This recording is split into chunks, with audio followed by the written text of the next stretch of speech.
From Olympic City and the home of Pikes Peak, this is the Automotive ADHD Show. Hello and welcome into another episode of the show. My name is Matt West. I'm hanging out with you in the shadow of beautiful Pikes Peak. Been enjoying some of the great driving weather here in Colorado right now. It's just cold enough that, engines really start taking advantage of that power. The tires are getting a little cold now too. But hey, what can you do? It has been great driving weather here with beautiful colors. I gotta love it. So one thing I want to get into before we get too far into some of the topics on today's show, which, by the way, are fantastic. We got a lot of great things to talk about. I saw this recent study that says men cause more climate emissions than women. Now, this study comes out of Sweden, but does find that men are substantial or have a substantial contribution to the amount of CO2 produced. And this all breaks down to driving, because apparently, statistically, men do a little bit more driving than women. That also relates to, this relates to other things too, but driving was the biggest contributing factor to it. And I was just looking at that and thinking, well, come on, ladies, you gotta catch up to men as far as your greenhouse gas emissions go. Then again, whatever. It's funny saying men are gassier than women. Yeah. I get it. But you know what? Hey, as far as creating climate change and greenhouse gases, men are currently ahead right now. So yeah, women need to catch up.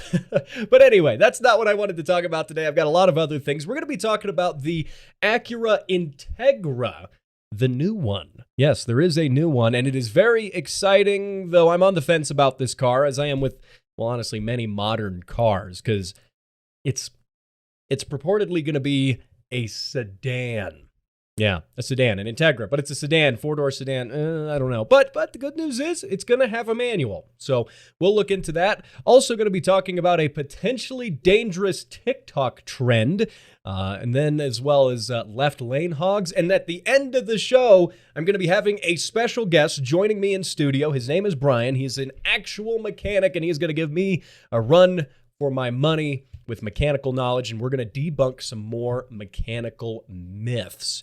That is going to be really cool. You want to stick around to the end of the show for that. It's going to be really good. Also, of course, you should send in your car sounds to me, Matt, at throttlewarrior.com. Get those featured on the show. Now, ladies, gentlemen, and the often forgotten, but not by me, Alpha GTV6s, let's talk about that Integra, because Acura released some teaser images, some brief kind of just sort of quarter panel shots of what the car might be looking like. And, and we saw those back in August. Okay. So we've seen those. We've been able to look them over. There's a good chance you've probably seen them as well. But last week, Acura confirmed in a cool little social media post on their Twitter that the car is going to have a manual transmission. Yeah, this is honestly one of those things, save the manuals, right? Le manuels. And, that's good. I like to see that a manufacturer is going to be selling something with a manual transmission. Now, when the fact is that manual transmissions account for, single digits as far as percentage goes of new car sales, especially in America. And but that said, that's going to be an option. It'll probably not be purchased with a manual as often as gearheads, and, we would like to think it would, but it's going to have it. It's going to be there. And I think that is a good thing. And of course, it'll be a Honda manual transmission. And I mean, those are just legendary for the feel, the engagement, the way the shifter feels, the clutch feel. I mean, there's supercars that don't have shifters nearly as good as some Hondas. So I'm very excited to see that. And some rumors exist that the Integra is also going to be all-wheel drive. We're in the rumor stage on that, so I'm not going to delve too far into it. But I would say that would be interesting, and it would make sense because Acura is discontinuing the NSX, the new NSX. That's already going to be being sent out to pasture, you could say. And so they don't have a halo car. They don't have right now in their lineup a sports car that brings people to their brand, that makes people interested in Acuras. They just don't have that. So, their idea with the new Integra is price it competitively. Don't don't price this at the cost of an NSX, because it was proven that people didn't even want to pay NSX money for NSXs, because those really didn't sell all that well. But they are going to position this car as a reasonably priced car, but they're going to market it as more of a halo car, which will be interesting because obviously you've got Honda and the Civic Type R, which, mind you, is also a four-door sedan as well. But, that's a high-performance Honda. People really like that. And Acura is supposed to be a step above that still, at least in the American market. They're supposed to be that luxury step above Honda.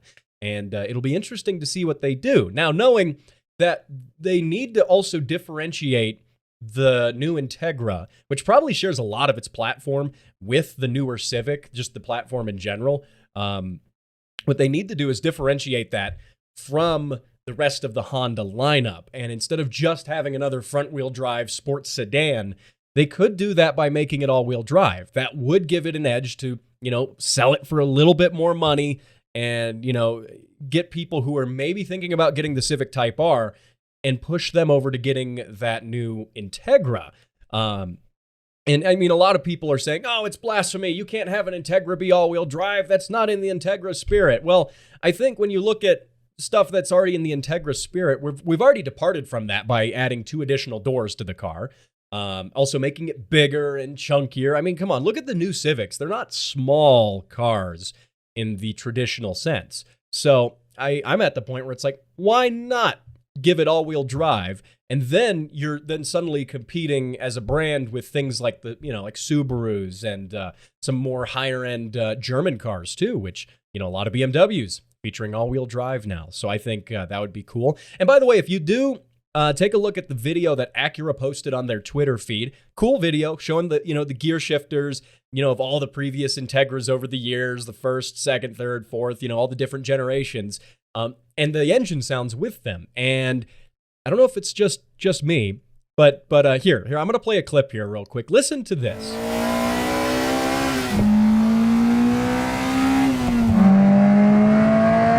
So you heard that. So you heard the other cars first, and then you hear that last Integra, the last one, the new one, right?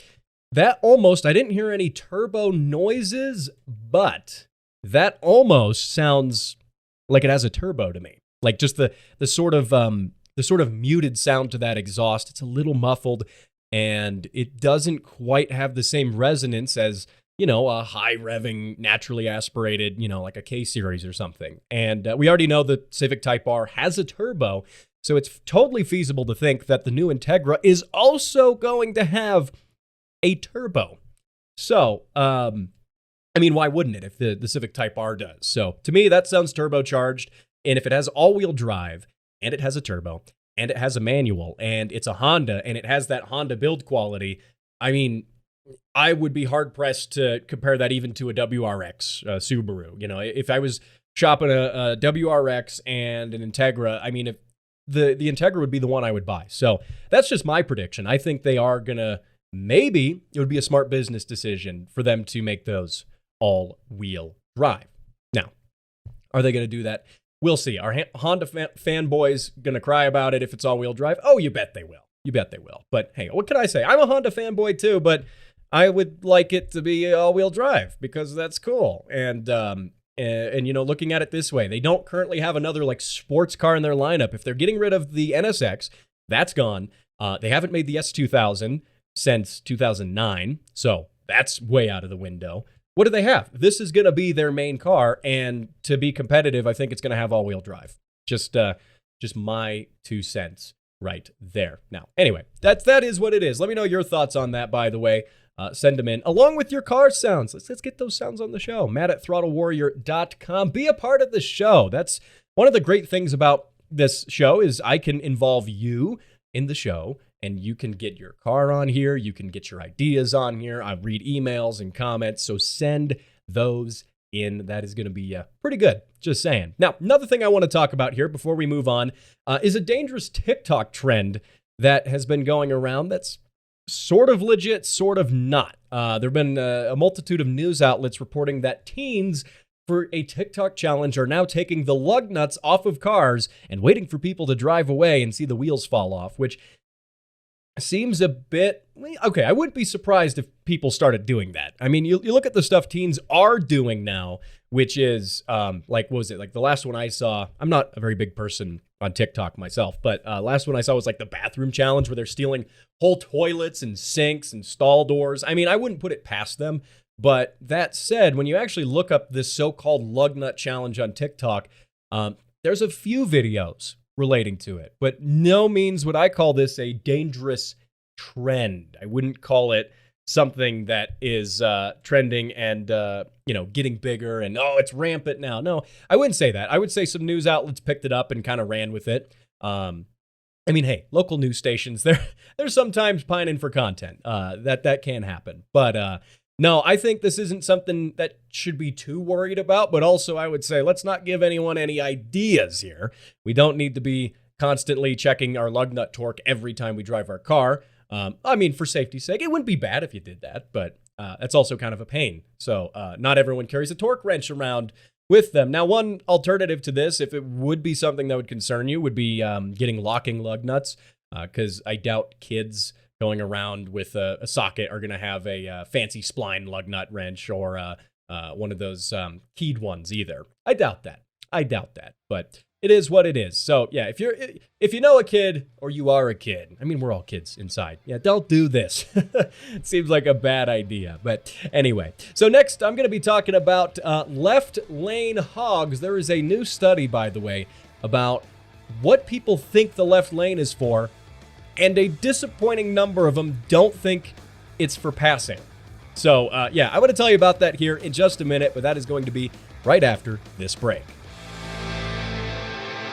And now for how things work with an engineer. Engines. Spin. And that was how things work with an engineer. For more of how things work, go to patreon.com/throttlewarrior.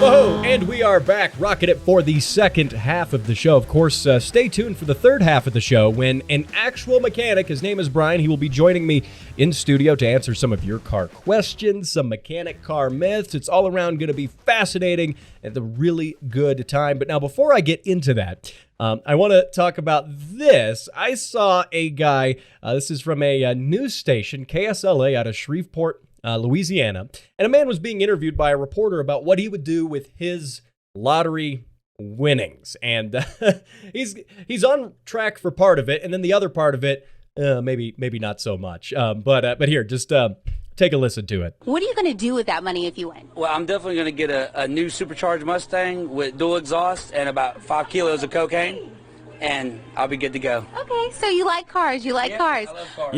Yep. He wants that supercharged Mustang and something else on top of that. Now, I have to commend him for his taste in cars. That is good. I can't exactly back his narcotic habit, but a supercharged Mustang, which he said with dual exhaust, very important feature right there. Though I'm pretty sure any new supercharged Mustangs come standard with dual exhaust. So, I mean, he could be asking for more, but he's not. But I don't know. I heard that and thought it was just real funny. And the reporter's all like, "Oh, so you like cars?" Yeah, she took that in stride. A professional reporter, to say the least. So, yeah, go figure right there. Supercharged Mustang and 5 kilos of coke. Sure, let the man do what he wants.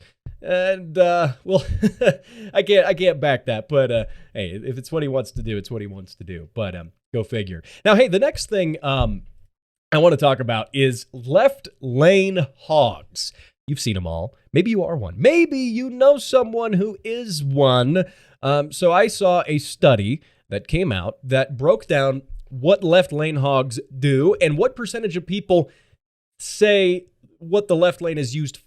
Like what different things do people believe that lane is used for? And 36% of people say the left lane is for passing only, and you should move back to the right as soon as you're done passing, which this is the correct answer, by the way, but I'll get into more of that later. Now, 13% of people say the left lane is the fast lane. And yeah, that's maybe not the best answer. It is a faster lane, perhaps. Now, 40% of people in the survey say the left lane is for passing, but it's also the fast lane too. It's a little bit of the first and second part. Now, this is where it gets great because 9% of people in this survey said they don't know. What, you mean you don't know what the left lane is for? It's just an extra lane. It's just there. I don't know. And then 2% of people say other. And I really want to know what they're thinking of and what they're using the left lane for. Other. That's a really, really helpful answer to a survey. But I don't know, just breaking it down a little bit here. The 36% of people that say the left lane is for passing only and you should move back to the right once you're done passing are correct. And the reason I'm justifying this, A, is because that is how the law breaks down in many, many states. But also, when people say that the left lane is the fast lane, and I'll admit, I have occasionally been guilty of this, all right? I think we've all done it, but you just get kind of comfortable in that left lane. You're cruising, you're maybe doing a little over the speed limit, and you're just cruising in that left lane, just kind of, the excuse is, well, I'm passing everyone anyway, just as I'm going along. Now, the problem with that comes when you regard that as the fast lane and someone else has a different definition of fast than you do. They could be going quite a bit faster coming up. And I mean, sure, are they breaking the speed limit? Probably, but that doesn't mean it's a justifiable thing to say, well, I'm already doing 5 over the speed limit. He could just wait. No, I mean, that's, at the end of the day, treating fellow motorists like people instead of, seeing them as just another car, another thing. You lose that personal connection. Like you wouldn't necessarily do that if someone was right behind you in like a grocery store and you're pushing carts around or whatever. You wouldn't do that in person. And not to mention, someone might actually have an urgent reason to get somewhere. It might be an emergency for them. You never know. And it's just generally not safe to be the slow guy when the dude who's doing 100 miles an hour comes right up on your tail. Legally, again, I can't say he should be doing 100, but the fact is that still creates a not safe scenario, and that's why you should still get back over into that right lane. Now, 40% of people who said that the lane is for passing but also driving faster are sort of right. 50% right. Yeah, it's for passing, but just driving faster. I mean, you do have to be going considerably faster to be passing everyone.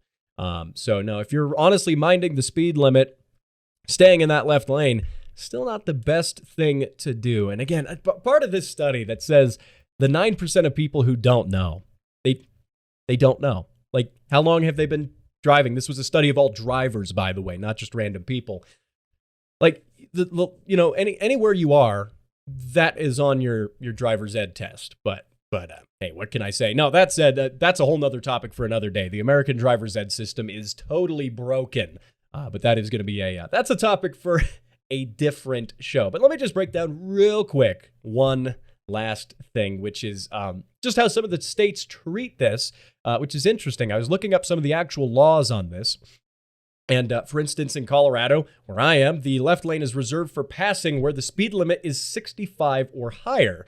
So that doesn't necessarily apply to smaller highways or just big streets in the city either. But interesting thing here, which is from Hawaii, and Honolulu prohibits driving more than 5 miles per hour under the speed limit in the left lane. You could actually get ticketed for going 5 under in the left lane. And then some other states like Florida and Georgia, they both have similar rules here. Slower traffic keeps to the right, and all traffic and yields to traffic coming in the left lane that is approaching from behind at a higher rate of speed. So, there we go. I think at the end of the day, we're all adults and we can generally figure out how to use the left lane. So, I don't think anyone here is too guilty of this, but maybe you've got that friend, pass this along to them and just say, next time you're cruising in that left lane, just bring it back over to the right. Bring it back over to the right. Because, someone's going to want to go a little faster than you. Just saying. So, all right, well, moving on to the last segment of the show. This is going to be a really good one. We have a guest. He is on his way right now. He's going to be joining me in studio. His name is Brian. He is a mechanic. I can't wait to talk to him about all sorts of mechanical things. I think you're going to enjoy this. That's next. Every day, thousands go without the ability to buy necessary and life-saving parts. Parts like turbos, coilovers, and wheels. I'm Steve, turbocharged BRZ. It doesn't run because I can play with my connecting rod through the hole in my block.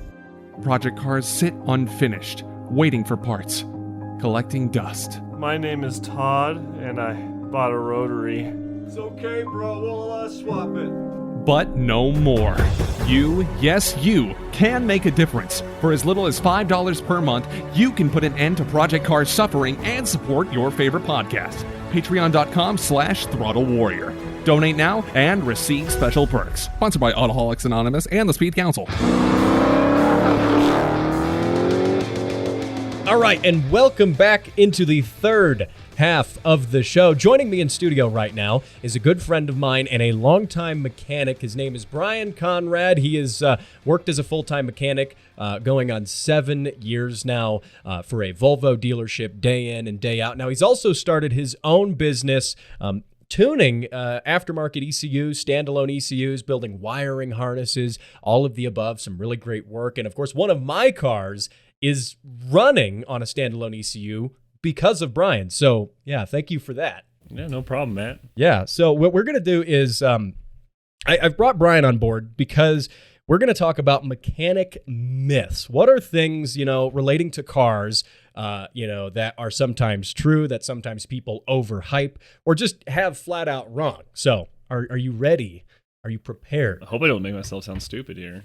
No, I already do a good job of doing that to myself. So, but the first one I want to talk about, and I talked about this last week on my show, which is battery storage. And my position on the show last week was saying that it doesn't matter if you store a battery on concrete, because the old mechanic's tale, wives' tale, is that you can't do that because it's going to discharge the battery. Yeah, funny enough, I actually had some friends just, I think like a month ago while we were working on their car, was talking about this. He's like, yeah, don't leave it on the ground though. I was like, why? Like, what's the deal? And he's like, oh, you didn't, if you leave it on the ground, it'll drain the battery. I'm like, how?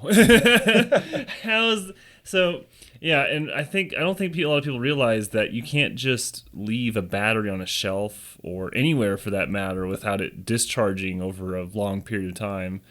So I guess there's been a myth now that if you leave it on a hard surface, cold surface or something, that it'll drain the battery, which, I mean, I guess it could be partially true because leaving batteries in the cold, as we know, like extreme colds, will reduce their capacity.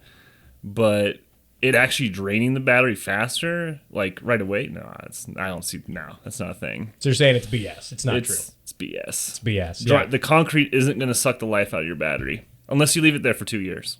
But it's not really the concrete sucking the life out of the battery. No, it's you not charging or maintaining your batteries. See, and I think that's one problem people have that's like widespread. People leave the battery and they just leave it there and expect it to be good in like a year's time. Oh yeah. I charged it up last year. Yeah, last year. Yeah. It's a lead acid battery, one of the worst chemical batteries we have. Yeah, that would be as opposed to, I don't know, would it be any different like talking about storage or cold storage, do you think, with like lithium ion batteries being popular now with like motorcycle batteries? You're finding a lot of those are lithium ion now. Lithium ion batteries are a little different. I believe the requirements for those require them to be at a certain discharge before storage, actually. Like with lead acid batteries, the general consensus is it should always be charged. It should never be like left discharge or anything like that because it'll sulfate. But I'm pretty sure even in like some of our new hybrids, if they say that if you're going to leave the car in an extended period of time of storage, to actually make sure the battery is discharged all the way before storage. Really? Yeah, I thought that was weird. That is, and I don't know, maybe that's how lithium ion batteries have to be stored to avoid damage or sulfating, because you can still sulfate a battery, like a lithium ion battery, right? Over time, it can like build up. Lithium batteries don't sulfate because I don't believe they contain sulfur, but I believe they can be affected by was it memory? Oh man, I actually can't remember that one off the top of my head right now. We'll come back to that one. Yeah, we'll come back to that one. Now, so moving on to the next thing here. What about when people say, another mechanic myth, that you have to turn off the AC on your car before you turn the car off? Because if you leave the AC on, when you turn the car back on, it's going to make it harder to start. I've never heard that. Never heard that one. I've never heard that one. Do you think it's true? Hell no.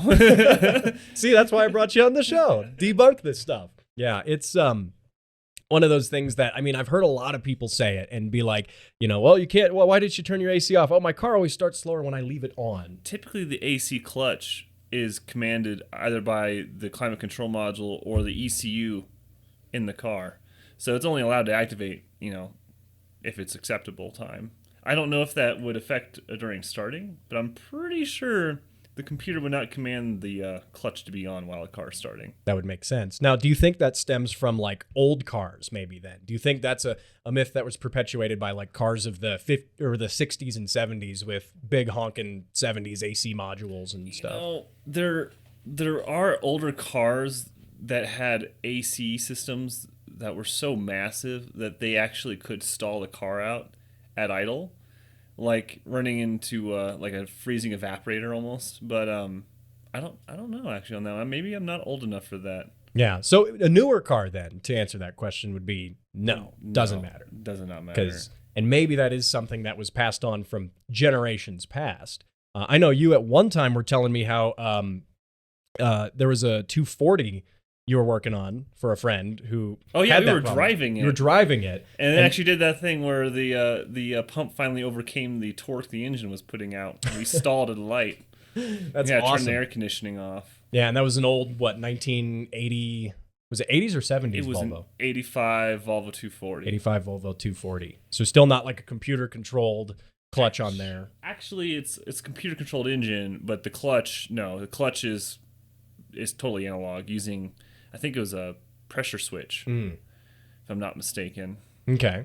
Well, that makes sense. So there you go. Again, if you have a modern car, it doesn't matter if you leave the AC on or not. Does not matter. So now moving down the list here, we're going to go through these quick. How about this one? This is a really common one that even I think car people get wrong sometimes, which is driving in the cold. Like if you cold start your car, should you just go or should you give it a second to warm up? Because the arguments I've heard for it, saying that you should let it warm up, or they stem from like old carbureted cars. Like, you got to let the carburetor warm up and, let the oil warm up. But the argument I've heard even for modern cars is that, your oil's not at a, viscosity that's ideal for driving yet when it's cold. New cars are fantastic at cold starts. With those new oil standards we have, like the 0W16, 0W20, 0W40, those cars get oiling faster. They don't have, it doesn't like turn into like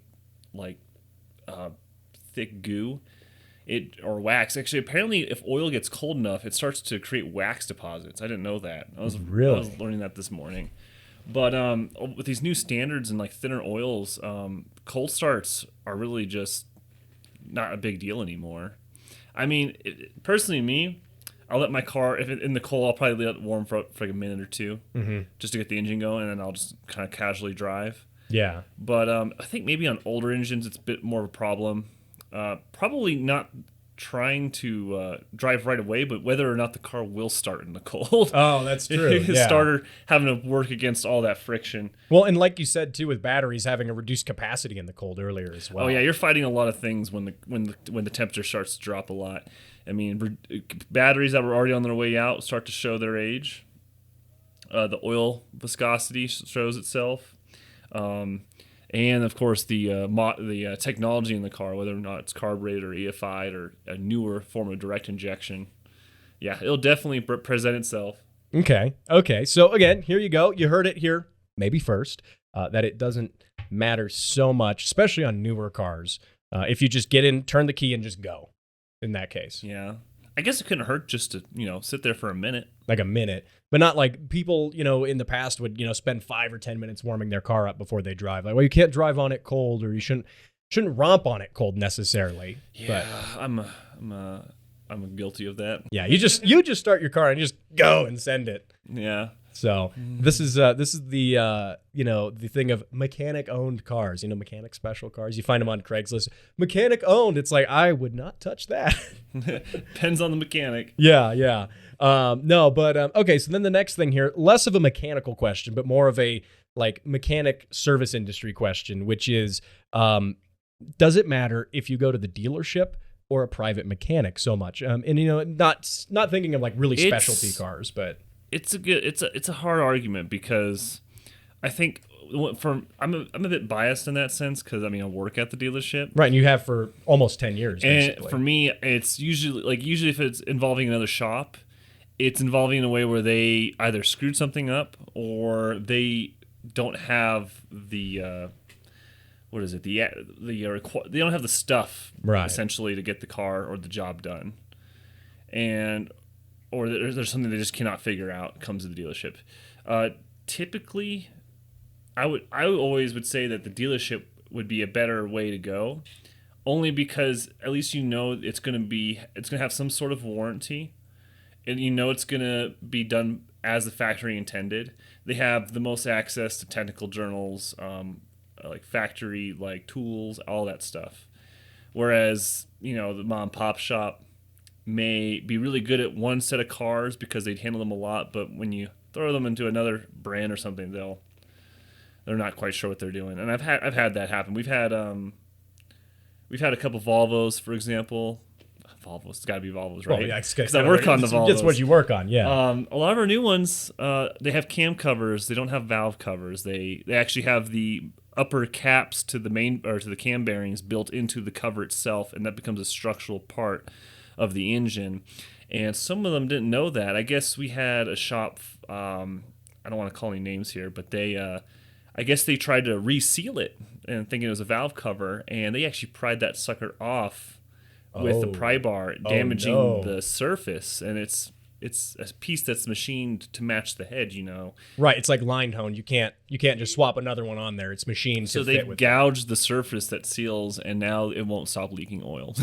Wow. Plus, you're exposes the cams right away, and if you don't have anything holding them in, there's just a lot of things that can go wrong. Right, and it could warp that too, right? It could warp the whole cam cover, basically. I think usually the biggest issue with the cam covers is when they're not removed properly, because there's like a 500,000 freaking little 10mm bolts holding them in. Right. It's not like just a set on the outer edge. It's a lot of bolts. Yeah. I hate doing them, but they actually sometimes will crack in pieces coming off because they're just made of aluminum, right? Especially just cast aluminum. It's not very strong or anything like that. And I have actually, on a couple of my own little projects, I have managed to break those. Really? Yes. Wow. Okay. So that's one argument, I guess, for going to the dealership is that they, because a lot of people will say, I take my car to the dealership only. No one else touches it, only the dealer.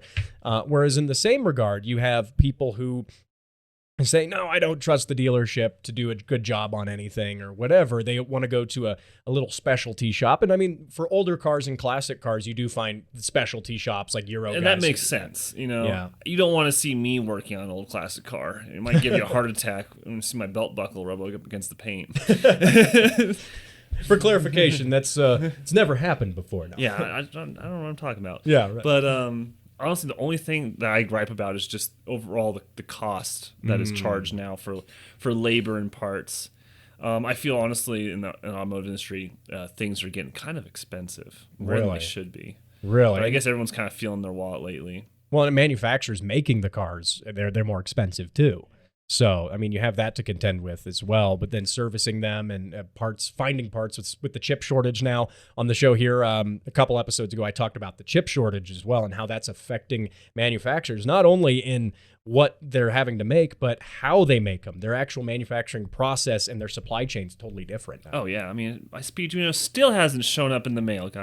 See, that's going to be a thing on a later podcast. We're going to have you back on to talk about the Speeduino, which is the affordable standalone ECU. For the hobbyist. You say hobbyist, but it takes some technical know-how like yours to actually get it plugged in and working and wired up. But that's a whole nother topic that's going to be great, maybe at a later date. We'll have you on the show to talk about that. Again, my guest is Brian Conrad, a real mechanic, not an enthusiast, ghetto, backwoods mechanic like me. I don't even call myself a mechanic. I just break my stuff and have to fix it sometimes. So I break my stuff and then I just buy another car because I don't want to fix it. Well, in your defense, you work every 8 hours a day on cars. And see, that's one thing I don't understand is how you can work 8 hours a day and then come home with the motivation to work on your own projects after that, because you've got 13 cars. Oh, you don't. You just fix your friends' cars. And then they go, so where's your car? And they go, it's over there in the corner not running. Engine's out of it. Transmission's not doing so great. Yeah. All right. I got a couple more questions before we wrap the rest of the show up. And skip shifting. Here's one for you. So, like going in a manual transmission, first, third, fifth, instead of going first, second, third, fourth. I don't know anyone that does that.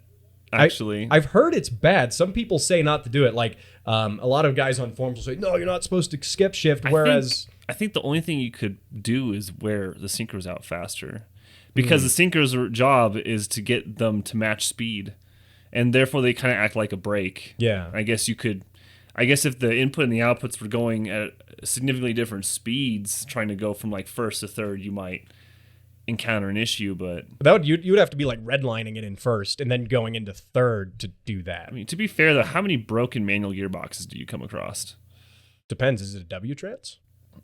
You know what? That's a drifter problem. That is. Yeah. They have a lot of problems. I think at the dealership, as far as manual trans go, I think the only one I've ever seen fail was there was a Mazda tech who brought one of these cars in. It was one of the newer Miatas, and it had a blown transmission, manual trans, 6-speed. Like, how does that happen? Well, I guess I don't know, but apparently this customer was taking it out of gear at a high speed, and then trying to put pressure on the shifter to bring it into first as he comes to a stop. And when you're doing that, although he had the clutch in, the pressure was actually pushing the sinker on the shaft, and I guess it was actually spooling up the input shaft way faster than it was supposed to go. I guess probably way faster than the engine actually revs. And it was actually it was wiping out the bearings and stuff in the trans. Really? And it was like his third one. Wow. Could not get the guy to understand to stop doing that behavior. Did they warranty it, do you know, on like by the third one? I think the third time they said no to the warranty. Wow. Because no one else has that problem. Right.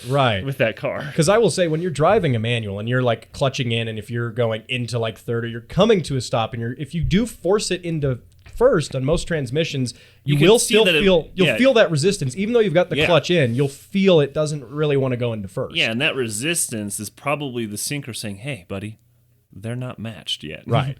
Now, you could out. probably avoid that if you just rev matched into first, but it wouldn't work, obviously, if you're going too fast for first gear in general. Yeah, I mean, if you're going 60 and you're trying to put it in first, even though you have the clutch in, you're going to have problems.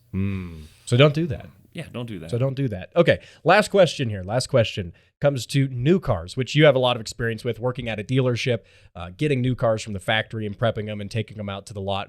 Do you have to break in a new car when you get it from the dealer? Like, do you have to drive it carefully? Some people say when you get your car, don't go over 60 for the first 1,000 miles. Well, I think with the new oil requirements and stuff, I mean, personally, I don't see why it's a problem. Okay. Because I mean, they don't even give us instructions anymore for braking periods. Really? Really? Just to take it and send it? I mean, maybe it's because I don't work on exotic cars, but I mean, our Volvos don't come with instructions saying, hey, for the first 1,000 miles, make sure you're very gentle with the throttle and don't maintain the same RPM. This isn't, 1980. Right. I have heard with some more performance cars that they do come with like a sticker on the dash saying, for first 1,000 miles, don't do that. But in general, so you're saying that that's really not something that's relevant? No, I don't think it is. I think my Alpha had something like that in the manual. Really? I can't remember. I think it had something about break-in period, but it's Italian though. It is Italian. Yeah. It is bad. Do you know? And do you know if manufacturers do break-in at the factory on engines or just drivetrains in general? Do they put them? Because I know sometimes they'll pull a car off the lot or the line and they'll test it. But is that a regular thing? That I don't know. I haven't actually had a chance to go around one of the factories yet. Not yet. Not that lucky. But if you look at like Volkswagen's setup with their factory, it looks. I mean, I've seen it kind of on display. I think we were talking about because we were watching that Richard Hammond show. Oh yeah, the Richard Hammond's Big, fantastic documentary series with Richard Hammond. By the way, not doing too much of cars. Yeah, great series. Yeah. Yeah, but they were delivering cars to customers out of the factory, ready to drive off the lot. And I don't think they were telling them, hey, first 1,000 miles, be a little careful with your VW there. Right. If anything, nowadays, they're probably built ready to go right out of the factory that way. Okay. So, I mean, things are so much more precise now. yeah, that's true. That is true as well. So there you go. That is some mechanic myths. I want to hear more of these, by the way. If anyone has thoughts on these, if you have thoughts on these, send them into the show, matt@throttlewarrior.com. What are some mechanic myths that we missed so I can bring Brian I'm back? sure we missed plenty. I mean, I'm sure there's the decades of them. I mean, decades and decades of them. So, but that way I can bring Brian back onto the show, answer some of your questions as well. And of course, I want to thank Brian for joining me on this show today. And that is a wrap for the show. If you want to catch up on all things Throttle Warrior, check out throttlewarrior.com. And of course, subscribe to this podcast wherever fine podcasts and this one are downloaded. Be sure to also subscribe to notifications on the podcast. You can do that on Apple. You can do that on Spotify, all of the above. And feel free to join me next week when I assemble a team to take on Ferrari. See you then.